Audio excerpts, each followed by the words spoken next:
এখন যে বাইক করছে আরেকজন গেছে ওই আর এখন তো বাণীরাম ত্রিপুরাম আছে আর জানে ধীরেন্দ্র ত্রিপুরাম আছে এই রোগে মানে এটা হইয়া কলিঙ্গ ত্রিপুরা আছে কৃষ্ণ ত্রিপুরা যদি যদি রাখে গ্রামবাসীর মানুষ দুজনে রাখুন লাগবো আর যদি না রাখে আর কারিও রাখতাম না একটা চাইছিল আর বিষয় তো সবাই সমান না স্যার যদি কলিঙ্গ ত্রিপুরা যদি এই গ্রামে থাকে তাহলে কৃষ্ণ ত্রিপুরা থাকুন লাগবো আমি তো কৃষ্ণ ত্রিপুরার ভাই আর যদি কৃষ্ণ ত্রিপুরায় যদি এই জায়গা যদি না হয় তাহলে বাণী এই কলিঙ্গ ত্রিপুরা আমরা এই কিরাতে রাখতাম না আমরা তো বিচার সবাই তো সমান আছি না আপনার নাম কি কৃষ্ণ ত্রিপুরার ভাই আমার ভাইয়ের মানে আপনার ভাই যে এটা করে আপনি জানছেন না হ্যাঁ হ্যাঁ জানছে আমার পর্যন্ত মাত্র আমি নিজেরও হয়েছিল উনি তো আমার বাড়ির সামনে তাবিজ গাড়াইছিল হ্যাঁ হ্যাঁ আপনার বড় ভাই এই তাবিজ করছিল? হ্যাঁ হ্যাঁ আমার বড় ভাই এইভাবে কাজ করছিল। আপনার বড় ভাইয়ের এই এলাকা থেকে বাই করে দিছে? হ্যাঁ বাই করে দিছে। এখন আর কে করে আপনার এই এলাকাতে এমন কাজ? অনেক একমাত্র হচ্ছে কলিঙ্গ ধরা পাইছিল আর কি অন পর্যন্ত সুস্থ আছিল। হ্যাঁ অন যদি কলিঙ্গ ত্রিপুরা যদি কৃষ্ণ ত্রিপুরা থাকে তাহলে আবার এই ঘটনা ঘটবো। এলাকাতে কে কে এই এফেক্ট হয়েছিল? কে কে এখানে হচ্ছে ননিরাম ত্রিপুরা আর সে বানু ত্রিপুরা আর সে হুবেশ ত্রিপুরা আমি হচ্ছে দনহন ত্রিপুরা তারপর হচ্ছে দুজন মরে গেছে আর হচ্ছে বাণীরাম ত্রিপুরা মারা গেছে। মারাও গেছে? হ্যাঁ দুজন কে কে মারা গেছে? ধীরেন্দ্র ত্রিপুরা আর হচ্ছে বাণীরাম ত্রিপুরা। কিভাবে তারা মারা গেছে? ওই এই রোগ দিয়ে মারা গেছে স্যার। এই রোগেই মারা গেছে? বাণীরাম তো বড় বড় জীবী হাসপাতালে বড় বড় ডাক্তার চিকিৎসা কারণ যে ঘটনা ঘটেছে এটা যে রোগটা হয়েছিল এটা আমার দাদা আর কি কৃষ্ণ ত্রিপুরা। কি হয়েছিল? একটা হচ্ছে কৃষ্ণ ত্রিপুরা আর একটা হচ্ছে কলিঙ্গ ত্রিপুরা আর একটা হচ্ছে ব্রজ। তাহলে যাই হোক ওই যে কৃষ্ণটা তো রাস্তা রাস্তা তাবিজ গড়াইছে বা ভালো করা মারছে মানে চড়া খাইলে কি এই রোগটা চলে আর কি কৃষ্ণ। হ্যাঁ কি রোগ এটা আর কি স্যার ওই যে মুখটা একটা হান্ডে যায় আর কি সোজা কথা গোপনাঙ্গ ছোট হয়ে যায়। হ্যাঁ হ্যাঁ হ্যাঁ। আচ্ছা তো আমি নিজেরও হয়েছিল আমার বাড়ির সামনে তাবিজ গড়াইছিল আমার দাদা হই শুধু বাইরে মাতম চাইছিল।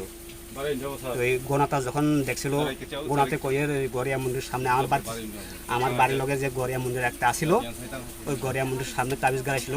তো এই গোনাটা যখন এইভাবে দেখছিল তো এই কৃষ্ণটা আমরা কৃষ্ণ দেওয়ার পরে উড়াই দিছিল তাবিজটা। এটা মানে উনি তাবিজ লাগানোর পরেই আপনারা এই এফেক্টে পড়ছেন? হ্যাঁ ওই তাবিজটা উঠাইয়া দিল দুইটা তাবিজ। কিভাবে বুঝছেন যে এই তাবিজের লিগেই হইতাছে? এটা কোথা থেকে শিখছি স্যার আমরা তো নিজেরও জানছি না। যখন তাবিজটা উড়াছিল তখন আমরা বিশ্বাস করছিল আমরা বাই হয়ে। এরপরে আপনারা কি কৃষ্ণ ত্রিপুরারে বাই করে দিয়েছেন? হ্যাঁ বাই করে দিয়েছি। আপনারা কেমনে বুঝছেন যে এই কৃষ্ণ ত্রিপুরার তাবিজের লিগেই আপনাদের এই এফেক্ট? উনি নিজে স্বীকার করছে স্যার উনি নিজে স্বীকার করে ও তাবিজটা উড়াইছিল যে জায়গাতে তাবিজ গাড়াইছে ও জায়গাতুন উড়াই দিয়েছিল তাবিজ। উঠানোর পরে এলাকা ঠিক হয়েছে? হ্যাঁ একটু সুস্থভাবে আসলো আর কি স্যার। তো এটা বৃন্দামা টিলা পাড়া গাবুরছড়া ভিসি। আমরা একটা খবর পেলাম যে এখানে কোনো একটা পরিবার বা ব্যক্তির কারণে পুরুষ এবং মহিলাদের একটা বিশেষ রোগ হয়েছে। রোগটা হলো যে পুরুষদের যে পুরুষাঙ্গ সেটা ছোট হয়ে যাচ্ছে, মহিলাদের ক্ষেত্রেও সেম, এবং মহিলাদের শরীরে ব্যথা যন্ত্রণা হচ্ছে কোনো বিশেষ একজন ব্যক্তি তাবিজ কবজ করার কারণে। এটা থেকে তারা পরিত্রাণের জন্য এই পাড়ার মানুষ আসাম থেকে একজন ওঝা ডাকেন। ওঝা এসে বললেন যে এমন ব্যক্তির কারণে এখানে এই রোগটা ছড়াচ্ছে। তখন তারা এই লোকটাকে এই গ্রাম থেকে বের করে দেয়।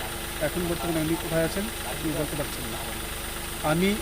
আমি আসলাম এডিশনাল এসডিএম আমাদের ডিসিএম পুলিশকে নিয়ে আমি গ্রামের যে লোকজন সবার সঙ্গে কথা বললাম।